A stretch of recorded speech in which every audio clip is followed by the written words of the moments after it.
کافی سارے لوگ دولت مند ہونے کے باوجود پریشان ہوتے ہیں، اور کافی سارے لوگ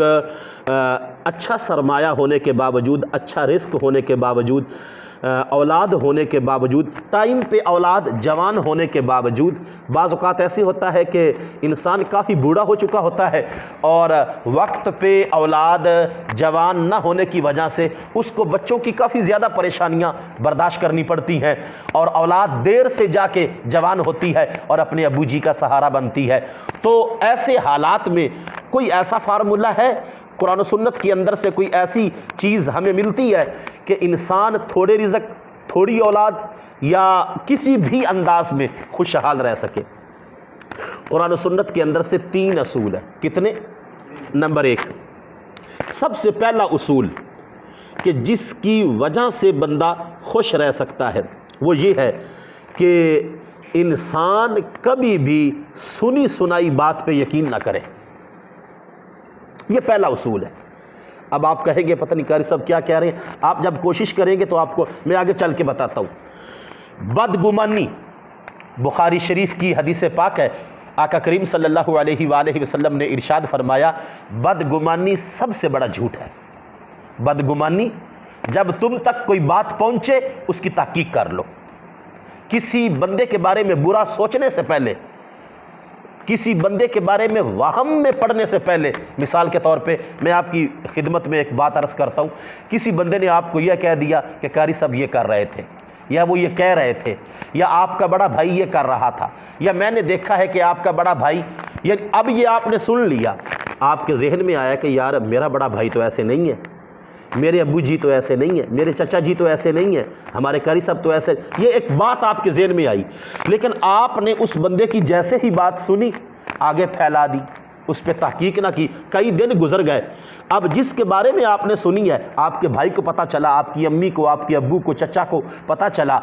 تو انہوں نے کہا کہ بیٹا آپ نے میرے سے تو پوچھا ہی نہیں، یہ بات تو ایسے ہے ہی نہیں۔ اب جتنے دن وہ بدگمان رہا، پتہ نہیں اس نے اپنی ماں کے بارے میں، چچا کے بارے میں، باپ کے بارے میں، بھائی کے بارے میں، استاد کے بارے میں کیا کیا سوچ لیا کہ اگر ایسا ہے تو پھر ایسا بھی ہوگا، ایسا ہے تو پھر ایسا بھی ہوگا۔ نمبر 1، بدگمانی سے بچو۔ نمبر 1 کیا ہے؟ بدگمانی سے۔ اور یہاں پہ مجھے آقا کریم کا وہ فرمان بھی یاد آ گیا، حضور فرماتے ہیں جس بندے نے اپنے بھائی کے بارے میں بدگمانی کی، اس نے اپنے بھائی کے بارے میں نہیں، اس نے رب کے بارے میں بدگمانی کی، اس نے اللہ کے بارے میں بدگمانی کر لی کہ اس نے بات۔ دوسرا فارمولہ، کسی کی ٹو میں نہ لگو، کبھی بھی کسی کی ٹو میں نہ لگو،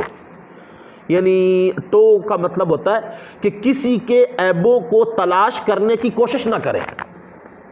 اگر کسی کا کوئی عیب مل گیا ہے اس پہ فوری پردہ ڈال دے۔ یہاں پہ ایک حدیث پاک ذہن میں رکھے، حضور پاک صلی اللہ علیہ وآلہ وسلم نے فرمایا جو بندہ کسی بندے کے ایک عیب کو تلاش کرتا ہے نا تو رب ذوالجلال اس بندے کے اپنے ذاتی عیبوں سے پردہ اٹھا دیتا ہے، چاہے وہ اپنے گھر کے تہہ خانوں میں چھپ جائے۔ یہ فرمان رسول ہے کہ اگر تم اپنے کسی مسلمان بھائی کا عیب تلاش کرنے کی کوشش کرو گے نا کہ یار میں دیکھوں تو صحیح یہ کیا کرتا ہے، یا اگر کسی ایک عیب کا پتہ چلا آگے تم نے سلسلہ شروع کر دیا، تو حضور فرماتی ہے جو بندہ اپنے مسلمان بھائی کے عیب کی تلاشی کے لیے کوشش کرتا ہے نا، اللہ تعالیٰ اس کے پردے فاش کر دیتا ہے، اگرچہ پہلے رب نے اس کے کئی پردے رکھے ہوئے تھے اور اس بندے کو ڈھانپا ہوا تھا، اس کو چھپایا ہوا تھا، تو حضور فرماتی ہے کہ اگر وہ اپنے گھر کے تہہ خانوں میں قید بھی ہو جائے اللہ پھر بھی اس کے پردے اٹھا دیتا ہے، اللہ اس کو دنیا میں بھی رسوا کر دیتا ہے اور آخرت میں بھی۔ اور یہاں پہ آقا کریم نے ایک بڑی مزے کی بات فرمائی، حضور فرماتے ہیں کہ وہ تو اپنے بھائی کا ایک عیب تلاش کر کے اس کو ذلیل کر سکا یا نہ کر سکا یہ تو بعد کی بات ہے، لیکن جس کا رب پردہ اٹھا دے گا زمانہ اس کو پوری زندگی ذلیل کرے گا، زمانہ اس کو پوری زندگی ذلیل ہی کرے گا۔ نمبر 3، تیسرا قرآنی اصول، کبھی بھی کسی کی غیبت نہ کرو، کبھی بھی کسی کی غیبت نہ کرو۔ یہ 3 ایسے اصول ہیں۔ نمبر 1 کہ انسان جب کوئی بات سنے اپنے خلاف، برادری سے سنے، اپنے بھائیوں سے سنے، اپنے بھتیجوں سے سنے، بھانجوں سے سنے، بہنوں سے سنے، جس سے بھی اپنے مخالف کوئی بات سنے فوری اس کی تحقیق کر لے۔ برا گمان کرنے سے پہلے، کوئی ڈیسیزن لینے سے پہلے، کوئی فیصلہ کرنے سے پہلے سب سے پہلے اس کی تشخیص کر لے، اس کی تحقیق کر لے۔ نمبر 2، کسی کی ٹو میں نہ رہو، یعنی کہ کسی کے عیب کو تلاش کرنے کی کوشش نہ کرو۔ اور نمبر 3، آخری جو ہے قرآنی اصول وہ یہ ہے کہ کبھی بھی کسی کی غیبت نہ کرو، چاہے تمہارا سگا بیٹا ہی کیوں نہ ہو۔